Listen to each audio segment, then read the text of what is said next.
నాటకం చూడాల్సి వస్తే ముందు వరుసలో కూర్చుంటాం. అదే సినిమా చూడాల్సి వస్తే వెనుక వరుసలో కూర్చుంటాం. ముందు వెనుక అన్నవి సాపేక్షం. సబ్బును తయారు చేయాలంటే ఆయిల్ కావాలి. అదే చేతికి అంటిన ఆయిల్ ని పోగొట్టుకోవాలంటే సబ్బు కావాలి. చిత్రంగా ఉంది కదూ, జీవితం కూడా ఇంతే. సమస్య వచ్చి పడింది, జీవితం అయిపోయింది అనుకోకూడదు. దానిని ఓ మలుపుగా భావించాలి. ఈ ప్రపంచంలో ఇద్దరు ఆనందిస్తారు. ఒకరు పిచ్చివాళ్లు, మరొకరు చిన్నపిల్లలు.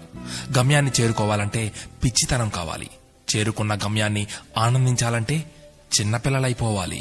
తాళంతో పాటే తాళం చెవి కూడా తయారు చేయబడుతుంది. ఒకటి లేకుంటే రెండోది తయారు కాబడదు.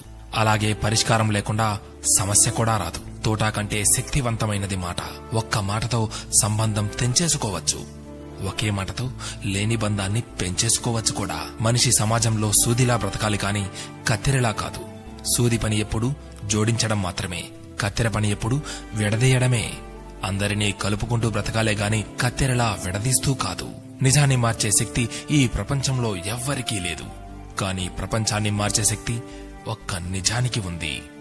నీవు సంతోషంగా ఉన్నావంటే నీకు సమస్యల్లేవని కాదు, వాటిని ఎదుర్కోగల శక్తి, ధైర్యం నీకున్నాయని అర్థం. స్నేహితుడిని నీ దుఃఖ సమయంలోనూ, యోధుడిని యుద్ధంలోనూ, భార్యను పేదరికంలోనూ, గొప్ప వ్యక్తిని అతని వినయంలోనూ పరీక్షించాలి. చేసిన తప్పుకు క్షమాపణ అడిగినవాడు ధైర్యవంతుడు. ఎదుటి వారి తప్పును క్షమించగలిగిన వాడు బలవంతుడు.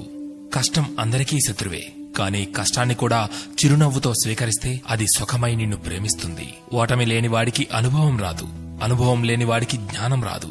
గెలిచినప్పుడు గెలుపును స్వీకరించు, ఓడినప్పుడు పాఠాన్ని స్వీకరించు.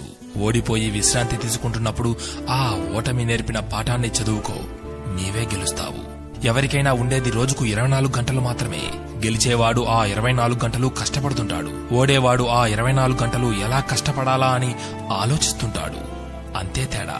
గెలవాలన్న తపన, గెలవగలను అన్న నమ్మకం, నిరంతర సాధన, ఈ మూడే నిన్ను గెలుపుకు దగ్గర చేసే సాధనాలు.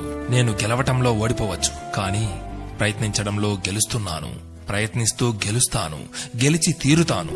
స్వయం కృషితో పైకొచ్చిన వారికి ఆత్మవిశ్వాసం ఉంటుంది గాని అహంకారం ఉండదు. ఏమంటారు?